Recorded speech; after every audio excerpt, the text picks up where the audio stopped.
ധൈര്യത്തിന്റെ ഒരു പ്രതീകമാണ്. ധൈര്യത്തിന്റെ പ്രതീകമാവാൻ കാരണം നമ്മള് ഈ എന്താണ് വിജയം എന്ന് ചോദിക്കുമ്പോൾ ചിലരൊക്കെ പറയാറുണ്ട് നല്ല വില കൂടിയ വീട് വെക്കുക, നല്ല കാറ് വാങ്ങുക, കുറെ പോർഷ് കാണിക്കുക.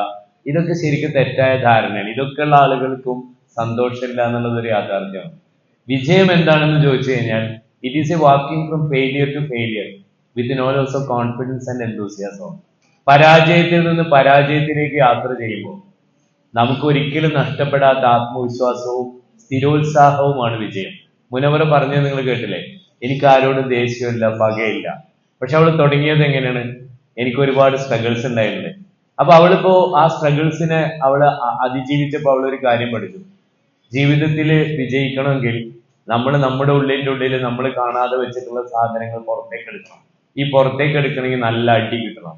നല്ല അടി കിട്ടുമ്പോഴേ നമ്മൾ എടുക്കുകയുള്ളൂ. അല്ലെങ്കിൽ നമ്മൾ ആ ഒരു സാഹചര്യത്തിലൂടെ ഇങ്ങനെ ജീവിച്ചു പോകും. നിങ്ങൾ കേട്ടിട്ടുണ്ടാവും third generation goes to mill. എന്താണ് അതിന്റെ അർത്ഥം?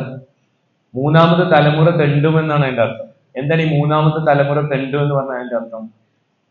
നാട്ടില് മുത്തശ്ശൻ, നമ്മുടെ വല്യപ്പ മില്ലിലെ പണിക്കാരനായിരുന്നു. ഓരോ ദിവസവും മില്ലിലെ പണി കഴിഞ്ഞ് വരുമ്പോ അദ്ദേഹം ആഗ്രഹിക്കും ഇങ്ങനെ ഒരു മില്ല് എനിക്കും സ്വന്തമാക്കാൻ കഴിഞ്ഞിരുന്നെങ്കിൽ. അദ്ദേഹം കഷ്ടപ്പെട്ട് അധ്വാനിച്ച് ആ